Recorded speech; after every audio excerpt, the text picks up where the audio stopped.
in life, there's nothing like winning or losing. It's an infinite game, right? Every day is a new win, every day is a new loss. But the moment you start accepting the fact that that is going to happen every single day, you start accepting it that, okay, there will be lows, there will be highs. Back then, data was expensive, right? Like to load even an image on your phone would either take time, it would cost you money. But today, data has become cheap. We have a YouTube bumper, which is 6 seconds. Now imagine writing a piece of content for 6 seconds. So like every second is so important. Like even the hand movement takes up 1 second, right? There are so many apps that are coming up. AI is taking over the digital world. People are scared. Nobody has a clue like what will happen. Startups these days getting funded by the big VCs, and they are questions saying, how are you spending this money? What is actually coming out of this? Show me the bottom lines. Tailor-making journeys for each cohort of audience has been our big learning, that it's not a one size fits all, because again, India is made up of multiple Indias. Slowly, in like 2.5 years, things started picking up. And with that, even I grew in the company, I grew with, with the time, with the industry. And within 2 years, I moved to Delhi. And again, I was at the age wherein I was like, should I do an MBA typically? Or I'm 23 now, let's do an MBA, do my GMAT. Hey everyone, this is Shruti. Welcome to my podcast, I'm Just Curious, where I talk of all things I'm curious about with the people I'm curious about and how they turn their passion into their profession. In today's episode, I'm going to be talking to someone who's the founder of India's leading creative, media and technologically driven marketing agency. They have served over 300 plus clients, including brands like Jio, Domino's, Johnson & Johnson, H&M, Garnier and many more. They are a strong team of 1,000 plus employees spread across India and UK. I'm very excited to welcome Akshay Gurnani with me on the podcast. Hi Akshay, how are you? I am doing well. Thanks for having me, Shruti. Thanks for coming down and doing this. Thank you. Thanks to you for, to do this and, to make time and do Absolutely. this. Anytime. Happy to talk. Great. So how's everything? How's your day been? How's everything? Good. This is podcast number 2 for me actually for the day. Okay. In the morning, I was interviewing 3 of my media people. Oh, nice. Now I'm on the other side, so it's good to share. I was talking less in the morning, but today I'll be talking more with you. Yeah, I want you to talk more. It's a good vibe. It's a good office space. We're shooting at the Schbang office studio, and I'm here for the first time, and it's a cool environment. Very nice chaotic. vibe. It's organized chaos. Yeah, organized chaos. And we love organized chaos. I am organized chaos As myself. long as work happens, as long as clients are happy, it's chaos is fine. It's fulfilling and it's Absolutely. fun. Yeah. Let's start from the beginning. So in the the podcast is all about how people turn their passion into their profession, and but I want to start from as a child, when you were a child, what did you dream about? What did you think what did you want to become when you grew up? So I think growing up, I always knew that I want to be an entrepreneur. I didn't know in what field, with what kind of a company, with what, I had no idea. It was more like, say, okay, fine. I've grown up in a family of entrepreneurs. My dad has always been an entrepreneur himself. I've had many uncles who are also running their own companies. And I always grown in a family, typical Sindhi family, right? You've seen people scale up companies and do well. So just as a kid, I knew that, I want to have something of my own when I grow up. What would that be? I had absolutely no idea, because you're still too young and naive to know, what's going to be out there, what I'm going to become when I'm 20, 21, whatever. So simple answer is that I knew I want to own something of my own. I've never wanted to work under somebody else, even though it's important to work under someone to actually learn, which is what I did when I was also growing up. But I knew eventually my aim would be to have something of my own, which I can call my own, and then sort of grow that and build something of, from there. So it was my passion, Right. Nice. I mean, very sorted answer that is. Normally people are like, oh, I wanted to be this, but then this happened. But very sorted. Talk to me about, what sparked your curiosity about social media and marketing, and how did you end up, doing marketing? Sure. So I'll trace it back to my upbringing as well. So I've born and brought up in Bombay. I've done my schooling and college here itself. I went to this college called HR College at Churchgate. And a very new course that we had was called Bachelor of Management Studies. It was a very early on course, which not many people had actually done back in the day. But I said, let me try it, because it was giving me a good whole-rounded feel of different kind of subjects inside of the entire realms of entrepreneurship and management, which was marketing, finance, administration, human resource, accounting. So I thought it's a good sort of a base to sort of build from, because I would get exposed to different kind of experiences, different kind of subjects as well.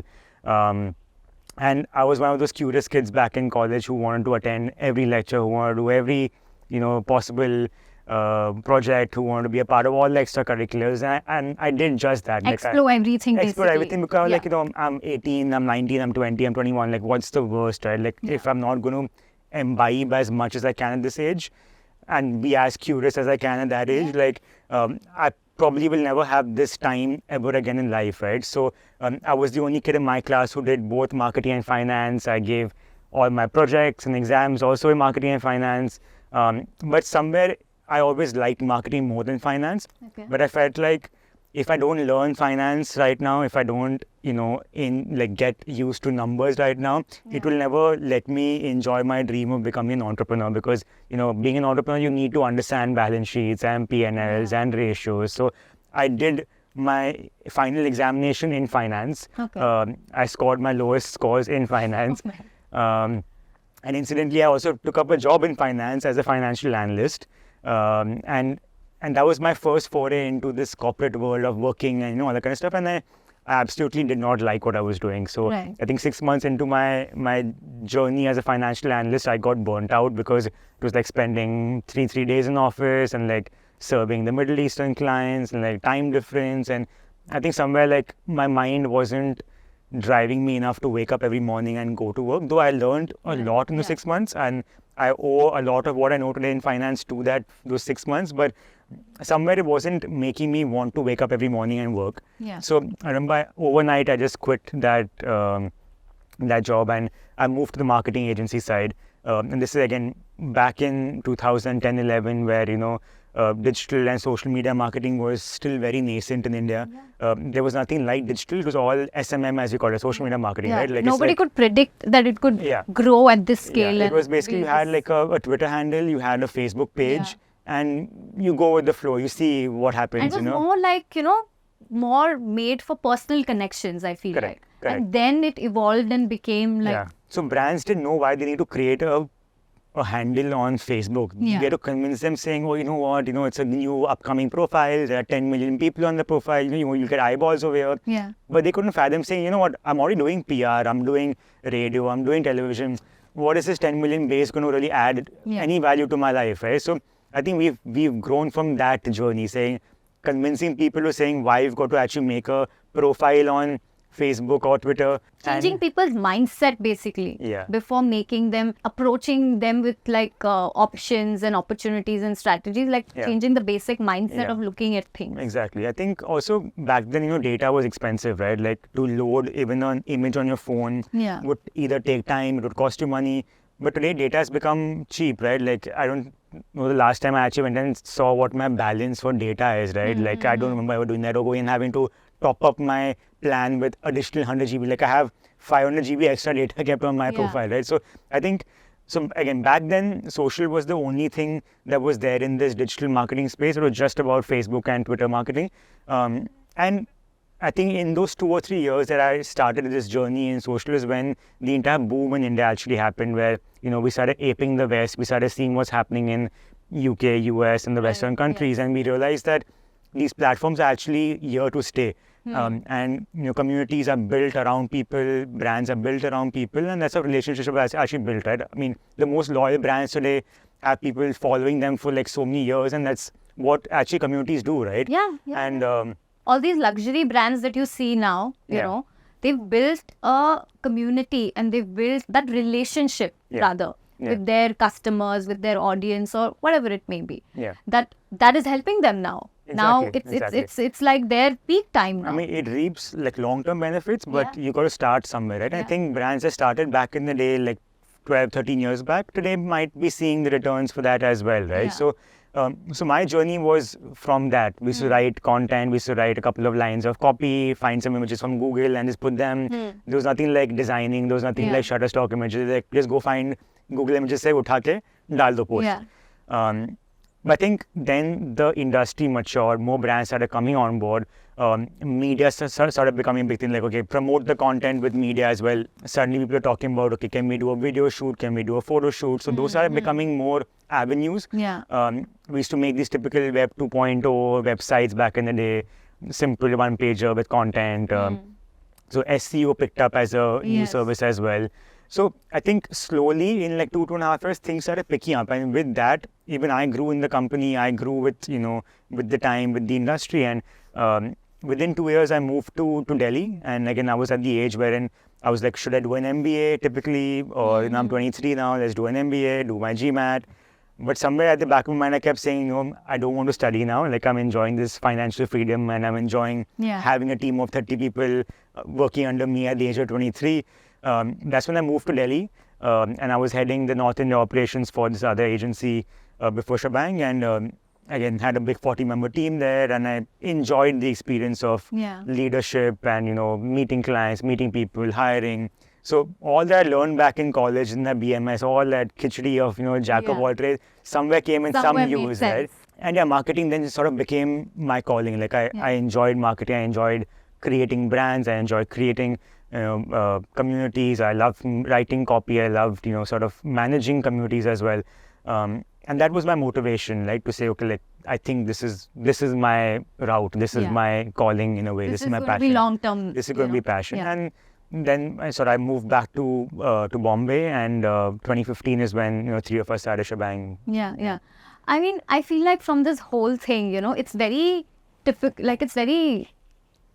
Typical is a bad word, but I feel like it goes well. Like, very much like how you talked about like your dilemma, kind of between finance and marketing, which I think most viewers watching or, people dropping, like, coming out of school now and everything. Although people nowadays are a lot more clearer and sorted because they have had opportunities and exposure that we didn't have, absolutely, with the internet and everything. So access to information. Exactly. So they're pretty much more sorted because they have accessible information. Right. But we didn't have that. So, most of our people, like when we meet them, it's like, oh, normally, people around us also would tell you that finance is like something, the money thing that you should go for, but then marketing is looked down upon. Marketing was always looked down upon. So I feel like, this proves again, like it's proved time and time again that, when if you're not enjoying something, nothing's good going to come out of it. Yeah, exactly. And I keep believing, like, if you don't try, you won't know, right? So like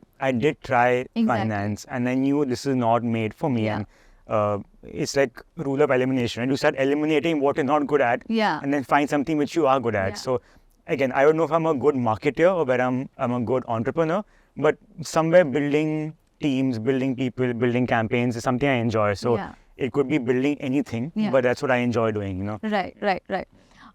Cut to 2015, from doing all this stuff to 2015 where you started Shbang with your co-founder Harshil Karia and Sohail Karia. So talk to me about that. How did that start? How did you guys decide that, okay, let's do this, So we've actually known each other since school. Okay. And then we worked together at a previous agency as well. And that's actually where we got to know each other's strengths, and we got to know exactly what, each of us do and what each other can bring to the table. And, I was anyway sort of coming back to Bombay and moving out. Sohail had already moved out. Harshil wanted to move out. So it just somewhere we said, okay, fine, like we each have our own strengths. Like Harshil had also grown that company, so I can do the big vision setting and building brands.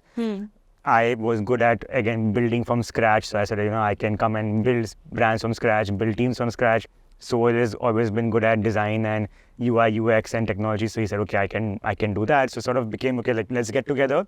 And we knew what didn't work out in the previous agency. So we said, okay, we can take learnings from there and try incorporating that into Shbang. And the big learning was that clients actually were looking for one agency who can provide the whole shebang to them, which meant like giving them an integrated solution for anything they require, right? So right from content, creative, production, SEO, technology. So that's how actually the word shebang actually came into play. Right? It's a 17th century phrase called the whole shebang, which means completeness. And we said, okay, fine, we've got to provide the whole shebang to clients and give them everything in totality. So when they come to us and don't go anywhere else. And that was the premise with which we actually started Shbang.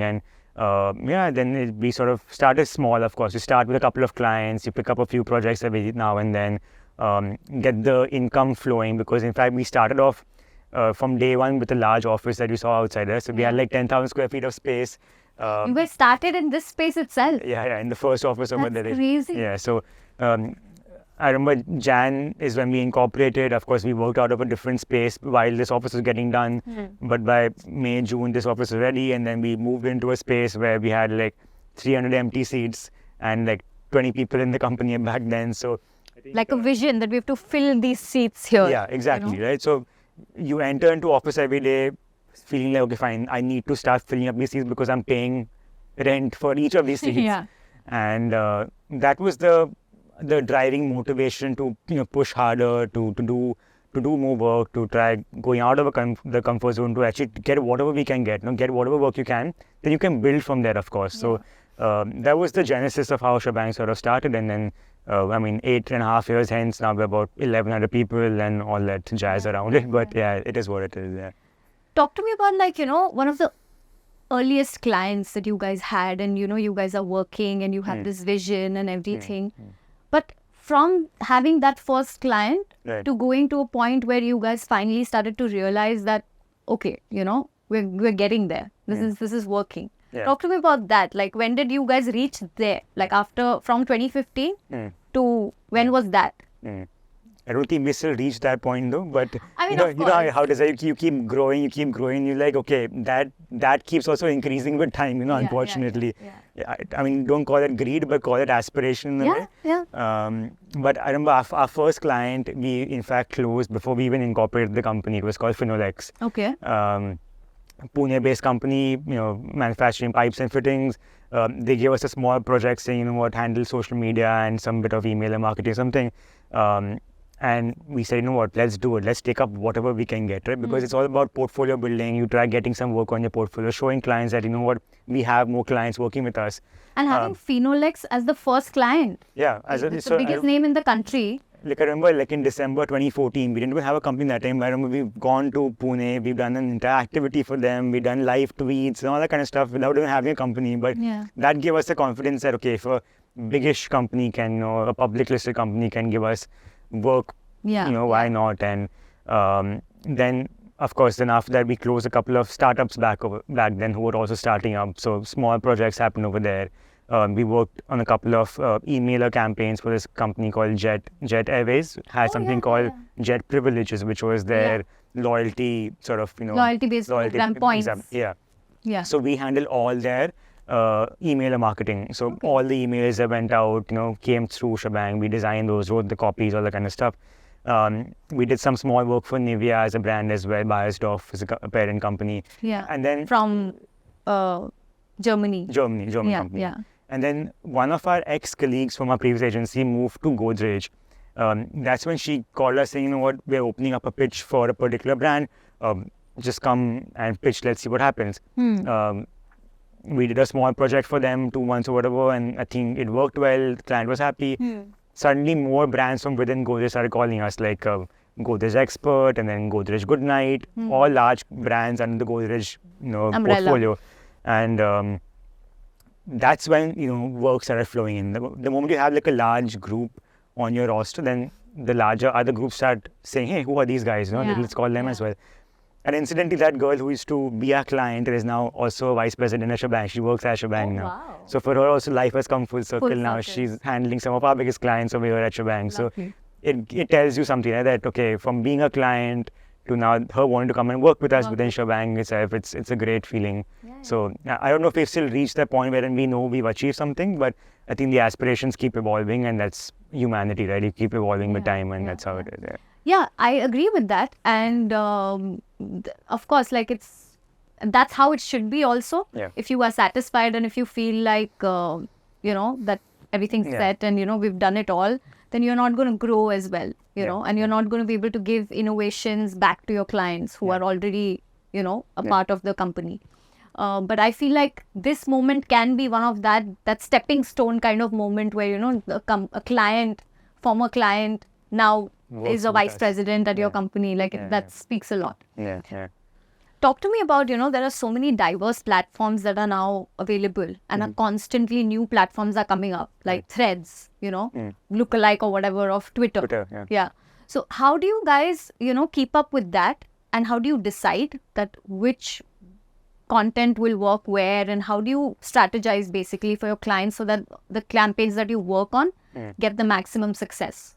Sure. So I think, see, we survive because of the platforms, right? Like all our work is actually on the platform. So yes. We're literally spending half of our day on the platforms, observing, creating, analyzing, studying content, and of course, we get a lot of material from the platforms as well. So like we are Google partners, we're Meta partners. We get information from them, which tells us what kind of content works, what kind of content to make, for example.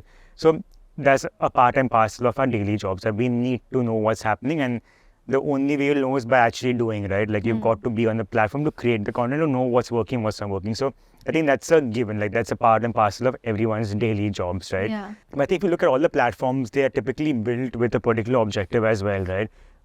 Like if you take YouTube, for example, it's more for not so much community building in its true sense, but it's more for like long form content. Yes. Instagram, of course, has become more for community building to showcase good imagery, videos, vertical formats, sharing life updates, for example.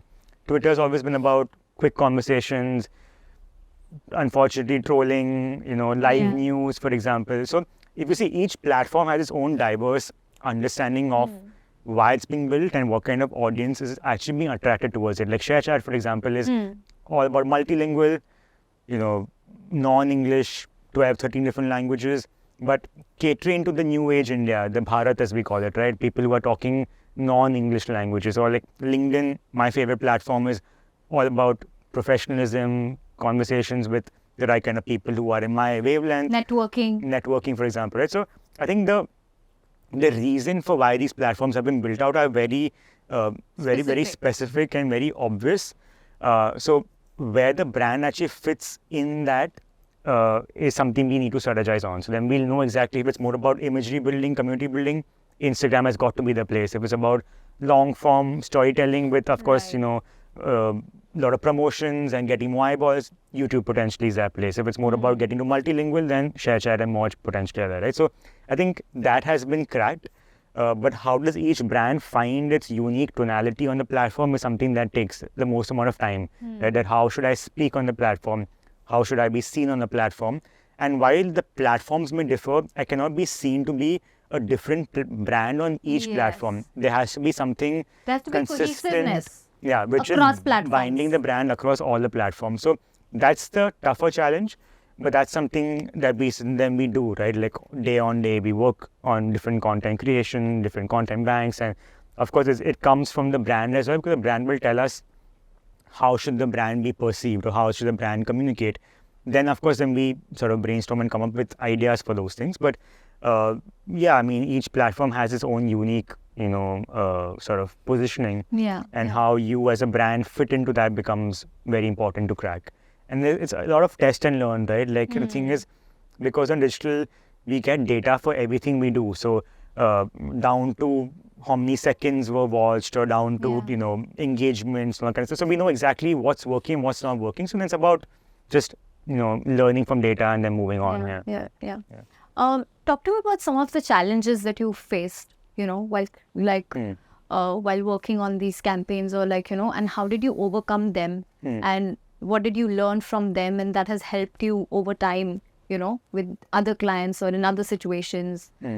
If you can, outline a specific example or anything that has you kept that as a learning, and you look back on it and you're like, okay, this has been a very pivotal learning point, and you keep that with you. What has been one of those moments? Like, I think one learning that has come from some of our B2B clients, right? Like where they're reaching out to a very specific subsegment of the audience as well.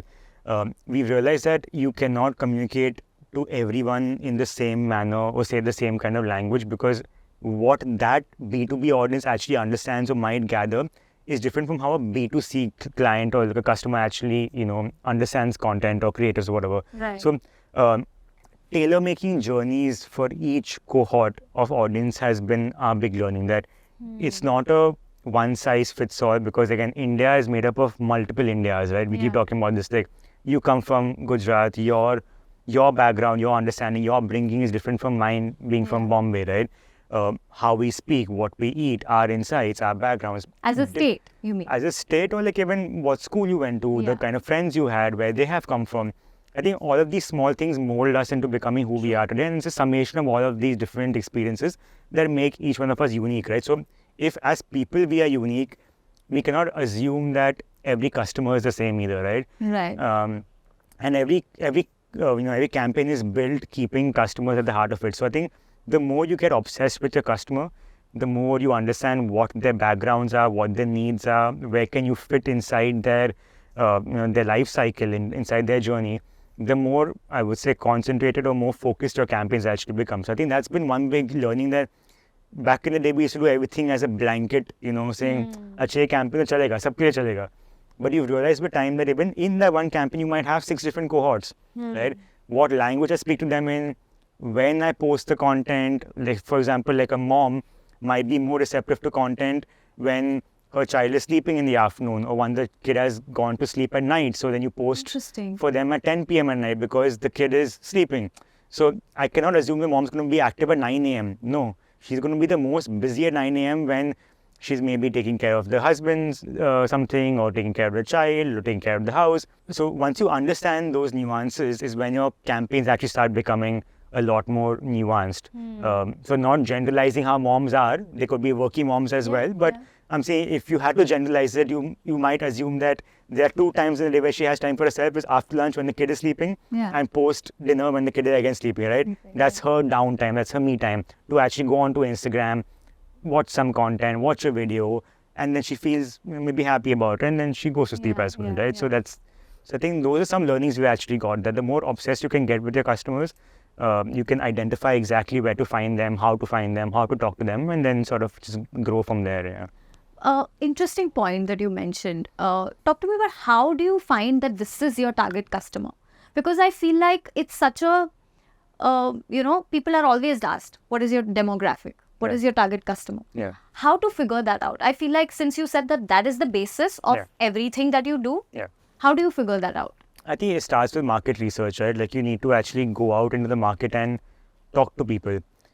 It cannot happen by sitting in a comfortable room like this with the air conditioning on, right? Like, again, some of the largest brands that we work with, they've already done that research. They've actually gone out and spoken to hundreds, maybe thousands of customers to arrive at who is the bullseye P1 priority 1 audience, who is my P2 priority 2 audience, who's my P3 as well, depending on what the need gaps are, depending on where they stay, what kind of language they speak, depending on all the different factors, right? So it comes through consumer centricity. It comes by actually doing this research, which is why, in fact, we have our own consumer team within Schbang itself. It's a small team, but they take up projects like these when they're actually going out and talking to consumers. They've gone to like even small remote parts of the country to go and talk to plumbers or to dealers to understand what is troubling them, how can the brand play a role in their journeys. Plumbers, because pipes. Pipes, exactly, Right. for that, for Finolex as a brand, right? Right. So it comes by talking to consumers, and of course, when you are building a brand or a product, you do have an understanding saying, okay, fine, I think my product will be consumed by so and so cohort, but you will test it out in the market. You'll actually go out and talk to that cohort and see, is it actually making sense to them or not? Since we have about 1,000 employees within Schbang, we use the internal groups as well to get insights. We work with many young brands, like youth-centric brands. So we get insights from our own Schbang employees, right? We keep putting out stories on the Instagram handle as well, because we have about 100,000 followers there. Keep putting up stories there as well, asking people to fill up a Google form, for example. We get insights from there as well. So it's a lot of hearing that's happening. Till you don't listen to your customers, you probably won't be able to succeed. Yeah. Like you said, like for a product, it's very easy to go out there and do that market research and find your target audience. How do you do that in a service-based industry? Like, say, for example, a podcast, a digital, like something on a digital platform. Right. How do you, then what is you don't have a plumber, you don't have a physical, product to sell, and so okay, who is buying this? Right. In that situation, how do you figure that out? Yeah. I think, again, test and learn, right? Because you would have seen, this is your 3rd season, right? You must have seen in your past 2 seasons, if passion is the talking point, hypothetically, what kind of audience is actually coming to learn about what the speakers are talking about in the podcast, right? You'll start evolving, say, okay, fine, maybe you think it's for entrepreneurs, But you actually might realize that it's the younger demographic who are just graduating out of college, who might be seeking inspiration or motivation or seeking stories of other founders to grow within their space as well, right? So I think for service as well, especially on a digital-based service kind of a thing, you will probably test and learn and know exactly what kind of demographics are watching your content or consuming your content, because data will tell you that also very, very importantly. And they will keep molding your content to start making more for that kind of an audience as well, because you might start building a community around you of young, fresh graduates. So you start thinking, okay, fine, how do I start making more content for them? What are they thinking in this moment? What are they thinking? What are their problems? Can I go and talk to 10 of them? Can I put up a post saying, planning season 4, want your insights? What would you like to hear from us, right? Yeah, right. You hear from them, you get their insights. You put up like a poll, for example. Would you want to see an Akshay? Would you want to see a Kunal? Okay, then they pick, right? But that will tell you something. That will tell you what are they looking for. Yeah. Where are they coming from? Where are they coming from? What is going to make them feel like, hey, this content is valuable to me. It's worth my 1.5 hours to sit and watch, right? And we spoke about a couple of authors as well before this, right? We're talking about like what's making you want to pick up a book and read, right? I think we all are in different phases of our life and we want different kind of things. We have different motivations. So I think if you can find that through your consumers by talking to them, it just makes your pathway a lot more streamlined in that sense. And I think it comes by also knowing yourself very importantly, and self-discovery in that sense becomes very important. That while your customer might want that, but are you capable of actually making that for them, right? So somewhere alignment has to happen. It's like what you can provide to what they want, and that's when the symbiotic sort of relationship actually blossoms from there. So right. Very well said. I hope because so the podcast is I'm curious. So sometimes I talk about things. I ask questions based out of my curiosity. That that if I met this person, what would I ask them? So I was like, that really helped, and I'm sure like somebody watching. It also I think even if one person gets inspired or feels like, okay, fine, I have clarity in life right now for this, I think that's more than enough. That's great. Yes, exactly.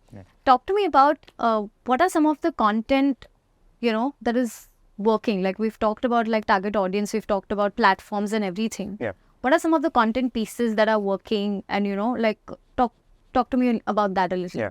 So a lot of the content that we make is also dependent on the platforms they're posting it on. So back in the day when Instagram was a static image first kind of a platform, we created high quality images, photo shoots, orchestrated that kind of stuff. Recently, the CEO of Instagram said, what, we're no more an image sharing platform, we're a video platform, right? So suddenly we knew that the importance towards video is going to become a lot more, right? So then it became, okay, fine, now Instagram is trying to compete with the YouTube. They're also going in the vertical formats. They're doing your, stories, which is a Snapchat feature. So a lot of what we do today is dependent on what the platform actually is promoting. So by default today, vertical format is one of the key content formats we're using in our, in our creative journeys, because it can go as a reel, it can go as an Instagram story, it can go as a YouTube shorts as well, right? The same kind of format works everywhere. We're seeing multilingual content becoming very, very important as well in the larger mix, wherein we are making content in multiple languages as well. Short form, of course, has always been, important. Back in the day when I started my career, we used to make films for like 3 and 5 minutes and people were watching it.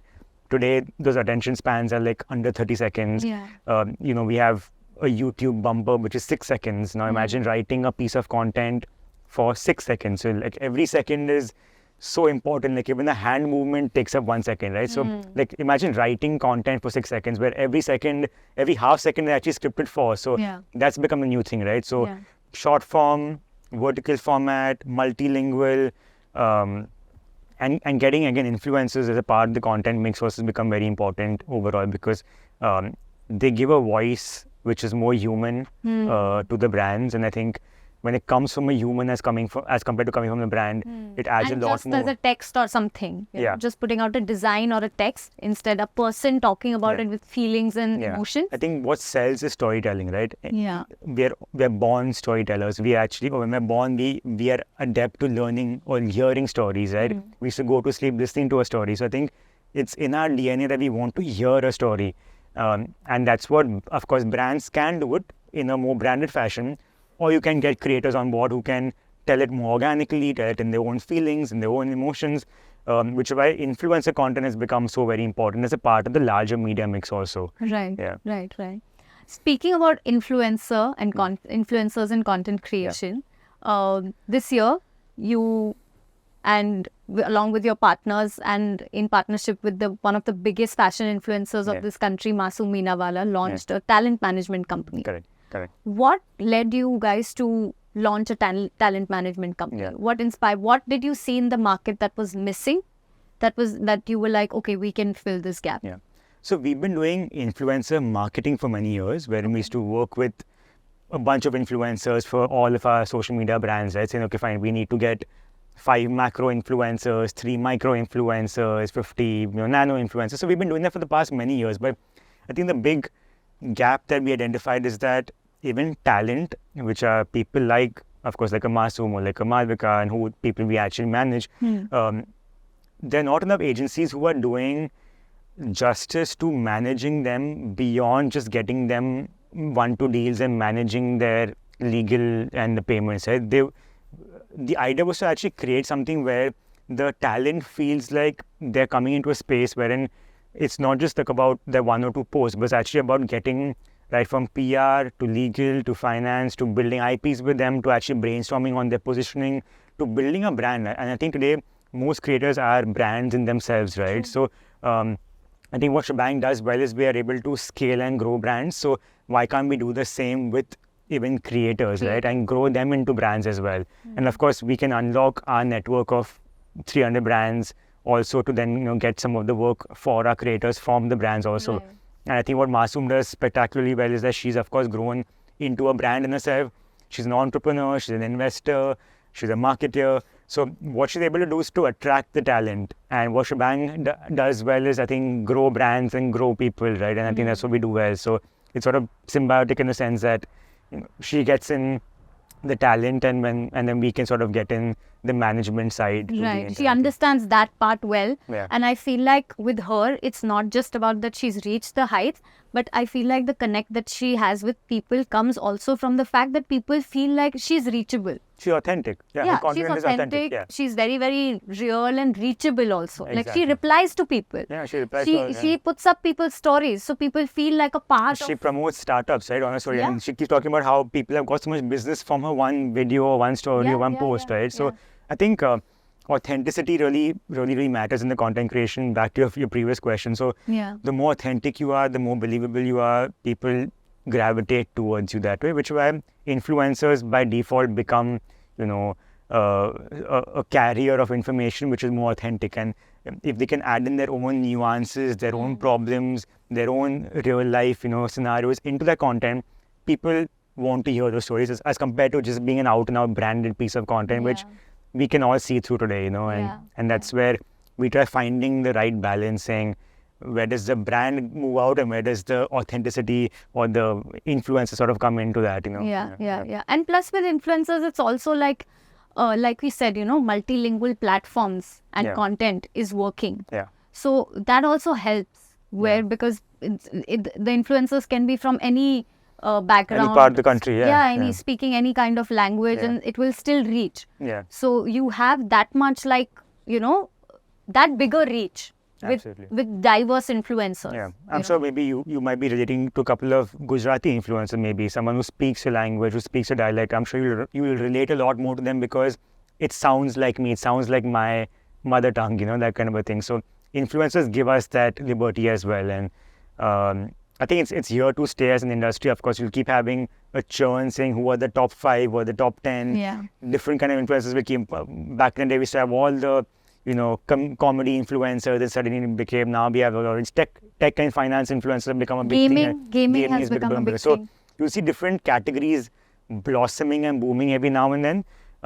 So as a talent management agency, we can manage anyone across different categories as well. So which why it made business sense to actually start something like this and just grow this into something bigger as well. It's been about 8-9 months now and we have about 7-8 talent on the roster. The aim is not to have 500 creators on the roster, so to have like 15, 20, but good ones, and then do deep work with them, go deeper with them. Long term, Build out long-term IPs, build out long-term deals also for them, so that when the brand sees the growth in their brand along with the creator as well. And feels more safe to associate with them.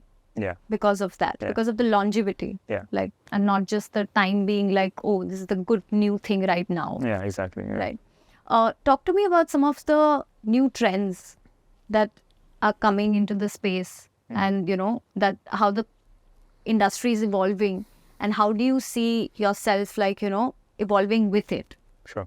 Media has become a big trend as well. I mean, it's of course been around for a long time, but like connected media, right? Like suddenly we know that digital media spending has overtaken your print and television and all the different platforms in mainline. But suddenly, brands are looking at spending more money online when it comes to the entire performance funnel. So right from getting your eyeballs to moving down the consideration to moving down to the conversion. So that's been one big trend in terms of how do you drive ROI through whatever you're doing. Of course, media playing the backbone of that with, of course, great creatives that, you can sort of build out.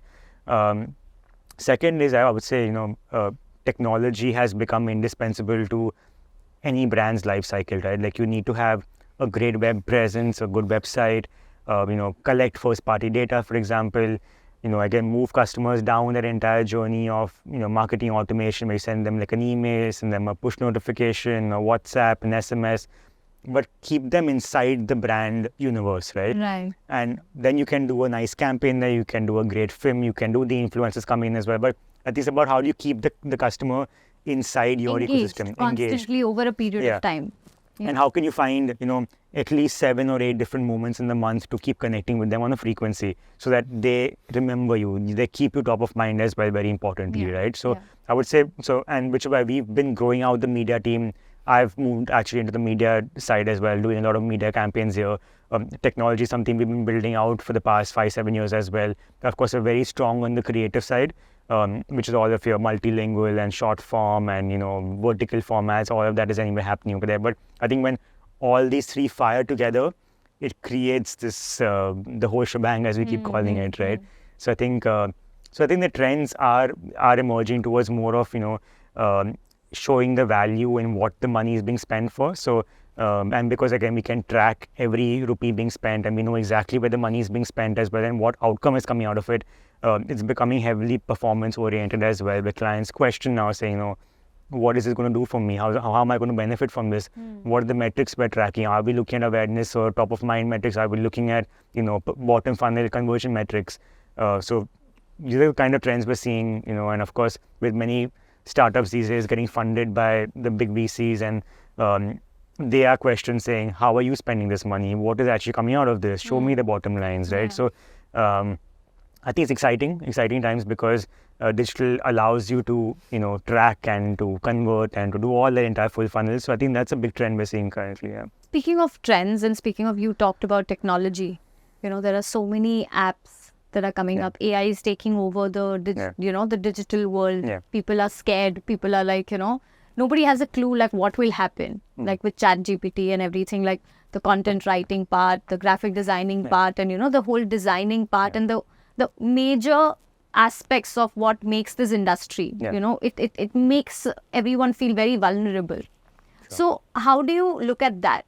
And you have a team of like 1,000+ employees. Like how do you keep them motivated? How do you keep that culture going? And talk to me about that. So I mean, we've been welcoming AI with open arms, honestly. I think it's here to stay. It is the future, right? It is what it is. And the more you shy away from it, the more you ignore it and try saying, dekh lenge, you're going to perish very soon, right? Because the way AI is actually building right now and, evolving, it's so quick, right? Right from few months back, it was only about written text on ChatGPT. Suddenly you had a mid-journey come in, creating amazing AI images.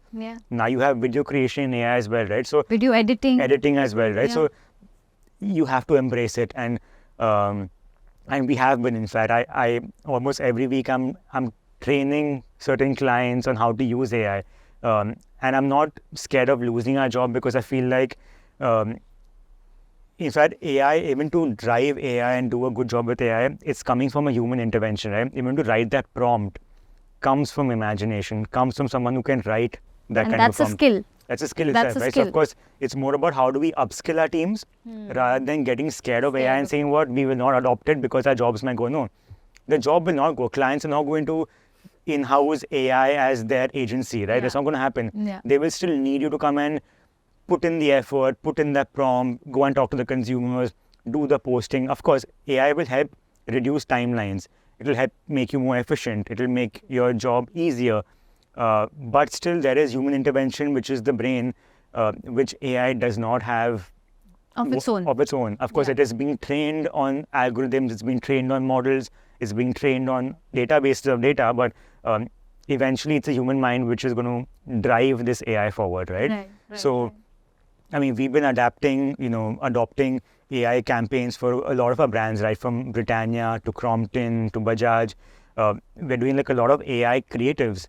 And clients are happy, consumers are happy, they're seeing something different, something new. It's fresh, the output looks nice. I think, of course, not every brand can use it. It's dependent on which kind of brands might actually make the most of it.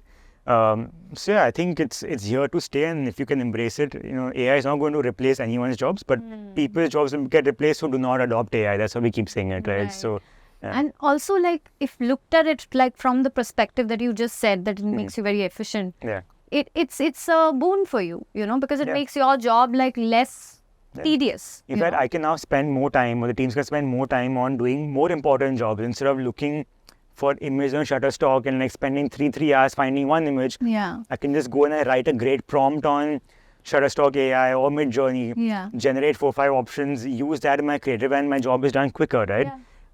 Like, for example, that day I was at a client's office and we were demoing AI for them. We created a key visual for a campaign in 15 minutes for them. Wow. So they were like, oh, then why do we need the agency?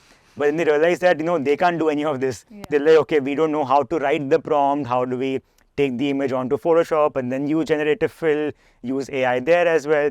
So they're like, okay, fine, okay, your jobs are there. Just that, yeah, it seems so easy now, but it's taken us also years of learning that our designers or our writers come with, which enables them to visualize that kind of content, right? And that goes into putting in the prompts, which of course we teach our teams as to how to write the right kind of prompts as well. So there's a lot of self-learning happening right now. We are evolving with the platforms, we're evolving with the time, and I think it's more about just doing it every day and learning. Like I love using Midjourney now. Like I do a lot of trainings with clients because I'm like, if I don't use it myself, I'm going to become a dinosaur and perish, like that's how it's going to be. So so I think, yeah, I mean, we are embracing it wholeheartedly. Always our teams are so enthusiastic themselves. They are only picking up, they are buying the software themselves. They are only trying, and then they come saying, what, we found something new, let's try this, can we add this? Yeah. So I think it's good. Like we are embracing it, clients are happy trying it out as well. And then if you put out some good work, it's only going to sort of set industry benchmarks, right? So recently I put out a post. I made a post on how we use Britannia as as a case study for AI, and that post got some 500,000 views, and some 5,000, 7,000 people sort of saw it and shared it or whatever. Just gave me the indication that people are so keen on knowing, because I wrote a lot about how AI works, how Midjourney works, what the limitations are. So people just want to learn more. And it got so widely shared that some 7-8 different publications covered it, wrote organically about it, because they're like, no one's talking about this side to it. Everyone's saying, acha, image acha hai. But what actually goes into it, no one's talking about. So I think that just shows that people are interested, people are keen. So you got to just keep adapting with the times. Yeah. And, once when you define a process to something, the novelty of it goes away. I feel like that is what you're talking about, right? That once you break it down into steps, that this is how you do it, this is what you do, then you're no longer overwhelmed by it. Exactly. I think you got to just normalize it, what's important, right? Like instead of, I mean, would you have thought 20, 30 years back that internet is going to be so big, or would I have thought that, beyond just a Facebook and Twitter, we'd be having so many different things in digital? Absolutely not, right? If we had just stayed in that one place, you'd have perished by now. But it's more about just like learning and moving with the times. True. Talk to me about, you have 1,000+ employees. What are the, leadership qualities do you think one needs to have to keep together, keep motivated, keep such a large team motivated all the time, and having everybody on the same page, because it's a huge task to do that. Yeah. I think once you identify what motivates people, it makes the job a bit more simpler. So I think we've seen that, people want to be a part of a community. So we see we have no cabins. Like, for example, I sit out as well, right? I sit with the team. It's noisy AF, but that's how culture is actually built, right? You want people to feel like they're part of this community of creative people who are doing good work. People also want to feel valued, right? They want to feel valued. They want to feel like they have a purpose to give back. They have a purpose to give to the clients as well. And that somewhere meets with their personal purposes as well. For some people, a big motivating factor is winning awards. So we have like a lot of award cabinets every year where we can see, Schbang is won these awards. I also want to win an award, right? So I think once you identify what the motivators are, you start building systems in place to make people achieve those motivations. For some people, it's money. So, of course, we give variables to people. We give cash bonuses to people in case they do a good job. So, I think, of course, it's taken time to understand what drives people, but it's more like human behavior in a way, right? So, I think the qualities that we try to possess is like, be democratic as much as possible. Like, you can't be like an autocratic leader where everything is like, saying this is my way or the highway. A lot of things we see in the company today have come as ideas from the employees themselves. So, like, our motion pictures team was an idea of one of our employees. Our branding team was an idea of one of the ex-employees. So they've actually come saying, proactively saying, what, I have an idea. I have the will to want to build this for you. Can I do it? Can you invest in the idea for me? So that's what we do, right? We let people come with the ideas. We let them actually give us feedback. And the more you can hear people, the more you can just, sort of let them speak, right? Yeah. Make them feel seen and heard. Yeah. And, And I think give them a safe space, right, to speak as well. Like, for example, we have our own in-house therapist as well. So people can go and take therapy free of cost, anonymous. We need not know who's taking the therapy. Again, they feel they have someone to go and talk to in case they don't like their manager, they don't like me, they don't like their boyfriend or mother, whoever. They can go and talk, pour their heart out, right? But I think it's just these small things that make them feel like, okay, fine, I'm a part of like a large family, but this family values me and cares about me. So I think it's being about democratic, being transparent, being open, no cabins. And we have a monthly town hall as well, wherein we address the entire company. If we're doing badly, we tell them we're doing badly. If our salaries are delayed, we tell them our salaries are delayed because of lack of collections. And everybody in the company knows exactly how much revenue we're doing. They know what our profits are, so there's nothing to hide from anybody. So I think the more transparent you are, the more access to information they have. I think they value you from that perspective. Of course, there will be people who don't, and they will move out. But that's fine. That's a part and parcel of. True. But the moment you can make them feel like, for some people, the motivation is to also learn. So we have something called the Schbang Academy. People can learn at the academy and learn different things. Like right now as well, we are doing like a training on Google Analytics GA4, which is like the newest GA that has come out recently. Now everyone is right now sitting and learning GA4. So I think even for some people, it's motivation to learn because we keep saying this, right? We're actually competing against the MBA. Like either they'll come to us or they'll go and do an MBA. So the more you can keep them back within the company, the better it is for us and the longer is the retention period for them also. Right. It's a very different way of looking at it, competing with the MBA. But I just want to say one thing from, the way you describe that, how you value employees and, the incentives that you give them, which are much more like personal and stuff, also goes, relates with this book that I was telling you about, Principles by Ray Dalio. He talks about this in his book, that, give incentives to your employees, but give personalized incentives. Like say, for example, if an employee values going out to this game and watching this match, and so I would give that to them. Say, for example, if an employee values XYZ, like a vacation with their family, I would give them that incentive. Absolutely. Yeah. So that's what you mean, right? Yeah, it's like personalization of the content, right? You make a content creative for a particular cohort, so exactly you do something personal for that particular person based on what motivates them. Yeah, interesting. So you should read that book. I think you already have ideas, but I think you'll have more. Talk to me about, say for example, individuals and companies or somebody who are not that social media savvy, or say for example more in terms of individuals maybe who are not into that social media game yet, but as you said, this is the future, right? If you don't follow it, if you don't adapt to it, you'll perish. What are some of the strategies, or what are some of the, you know, pointers that you would like to give these people, including me? I'm including myself. I'm asking this for me basically, to make them more, you know, at it, like, you know, basically, and adapt to it and everything. Yeah.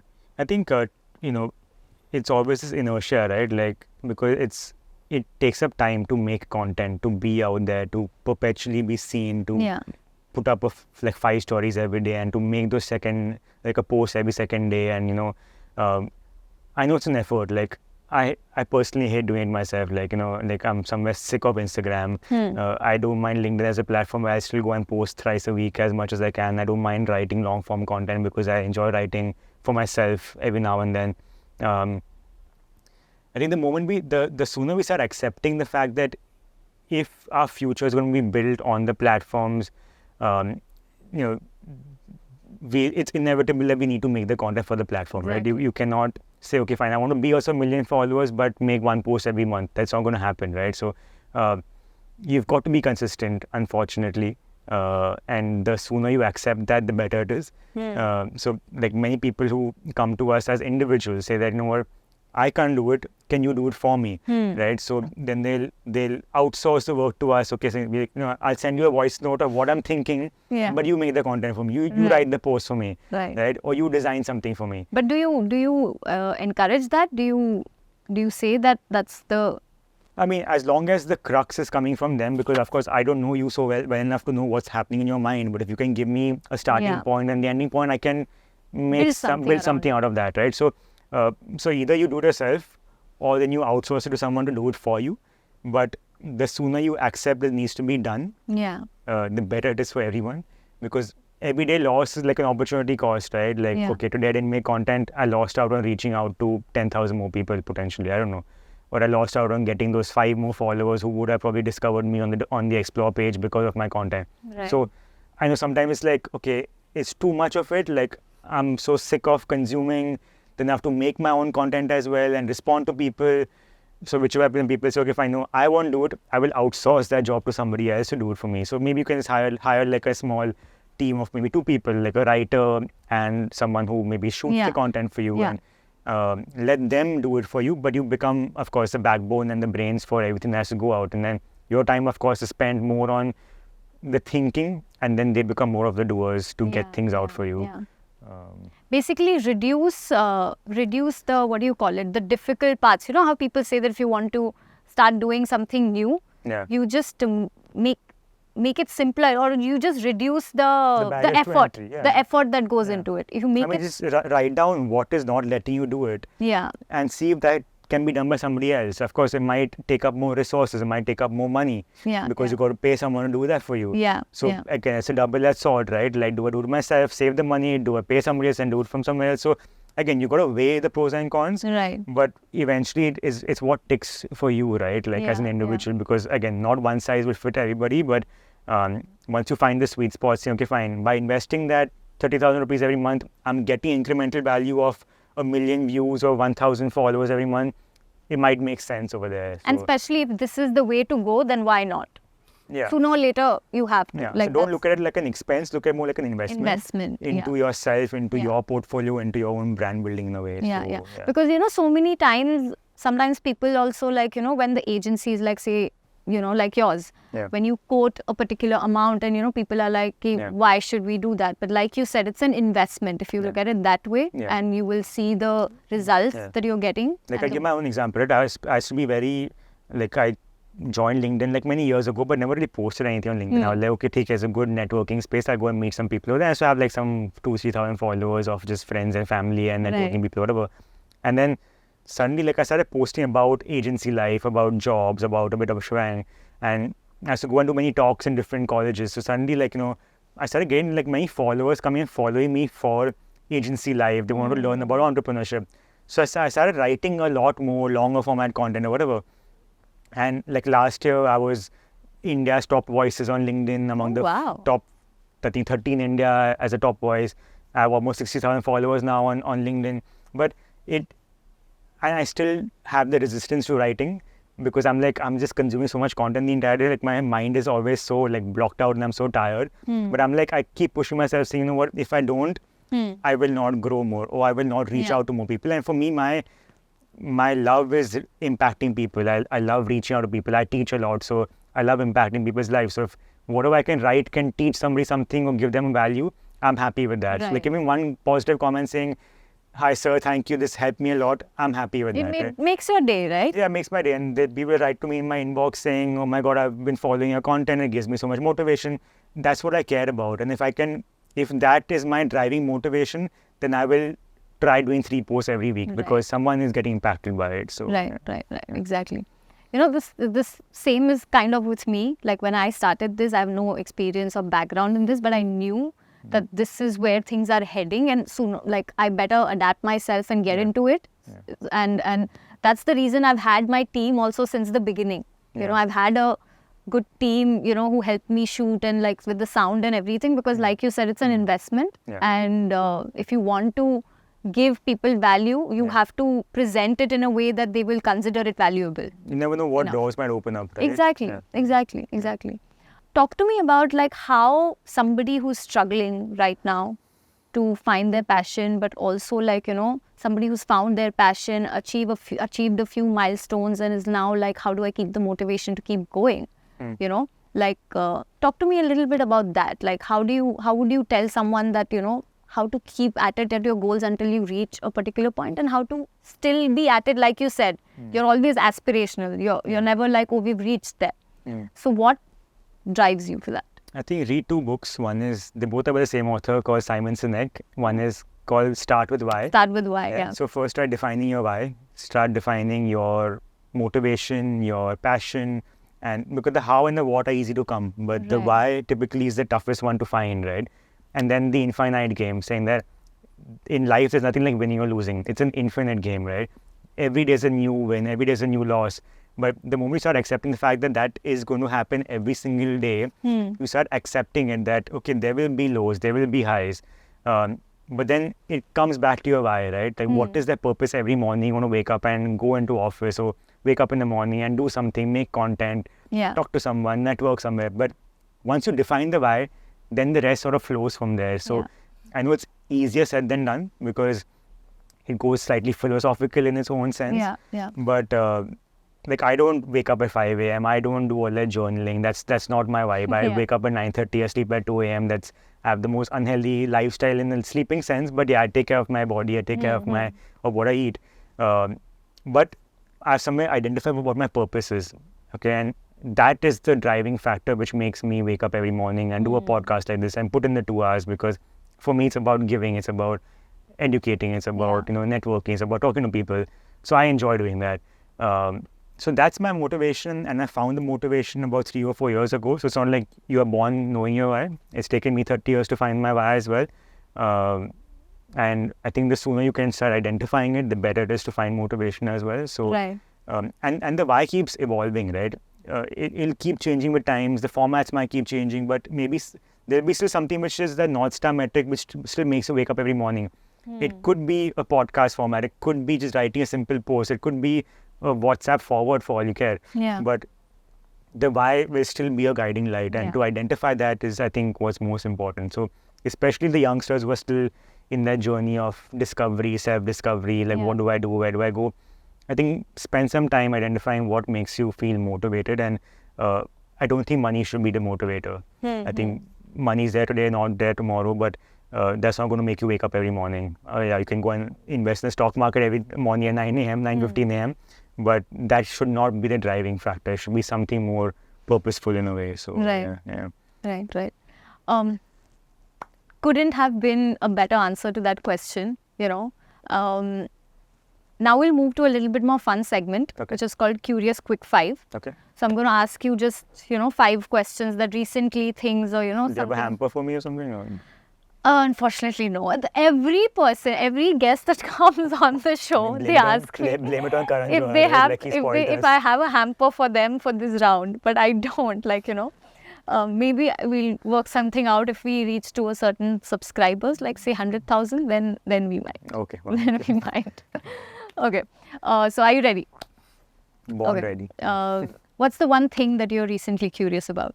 One thing I'm curious about. Right now for me, it's about, and I'm again reading this book called Psychology of Money, right? I'm just curious about how to invest right, how to save right. And that's what I'm most curious about right now, is that just how do I manage, like I'm good at managing time, how do I manage my money as well? That's what I'm learning or curious about at this point. Yeah. And optimize it and efficiently and make Yeah, it more and it's not with the intention of making more money, but it's in that how do I just, make myself future ready, right? Like for a Yeah. rainy day, I might need it for whatever reason. Like how do I not do frivolous spending or not do something which is not going to add value to my life? So I'm just curious to know how do I manage my money better. Yeah.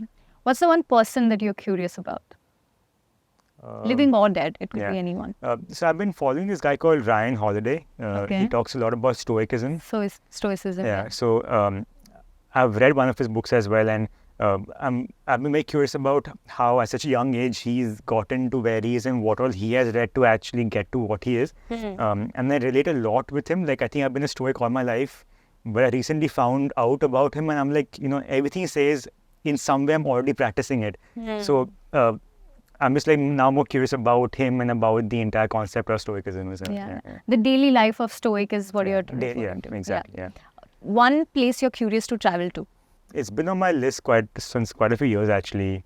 So I'm into wildlife photography myself. So Masai Mara has been on my list for a couple of years. I thought I'll go during the pandemic. I mean, before pandemic, but then pandemic hit, so I had to cancel those plans. But I love being out in nature. That's for me. It's my motive to get out of the office or get out of home and Get some fresh air. get some fresh air and Yeah. connect with nature. I love doing that, and not have to reply to emails and read emails and all that. I hate doing that. So for me, like being in the nature, being in the wild is very important. So Masai Mara for me has been on my to-do places for quite a while now. Yeah. Nice.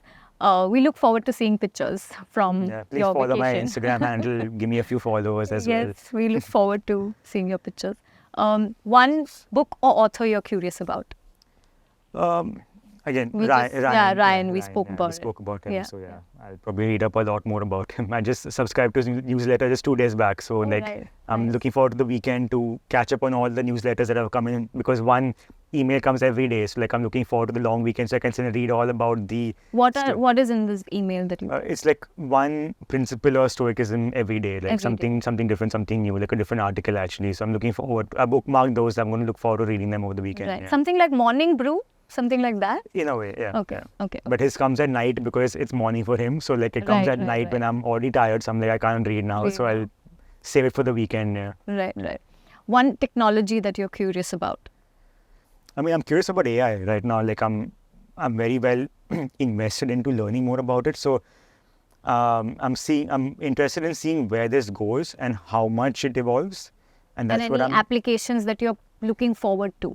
So in fact, I'm discovering new applications every day because AI tech is growing so quickly. There's so many startups coming up with newer and newer kind of formats. So while of course I've spent a lot of time on Midjourney, there are a lot of new video-based AI tools which have recently come out. I don't even know what the names are, but I've been seeing brands use them. So I'm very curious to know about how those work as well. Right. Because if I'm teaching people about AI, I need to know all about AI as well. So while I'm good with my ChatGPT and Midjourney, now it's more about getting into the video space and seeing how do I grow out, my curiosity in that space also over there. Right. With that, we've come to the end of our conversation. Okay. Any last thoughts that you would like to share about the feelings of being on the podcast? Anything that comes to your mind? I think, stay hungry, stay curious, and stay foolish as much as you can, because while they say curiosity killed the cat, I think curiosity is really going to, make you grow in life. There's so much to be learned. There's so much to know out there in the universe, which I don't think we even know. And the more questions you ask, the more conversations you have, the more people you meet, the more places you travel to, I think they just sort of open out your mind into becoming this curious being that we all are, right? And I think we've and don't lose out on the childishness that we have. Like as kids, when we used to just ask the silliest of questions, I think don't lose out on that aspect, because when you ask the questions, you get the answers, right? And the more you ask, the more you get. So again, don't ask with the intention of selfish gains, but ask with the intention of learning something new or different. So I think just curiosity is what drives humanity, is what I feel. Yeah. True. I agree. With that, thank you so much, Akshay, for taking time and being on the podcast and sharing your insights about the industry. It was really valuable and amazing to have you. And thank you so much. Hopefully we can do this again sometime. Yeah, sure. Version 2 and season 10. Thank you very much.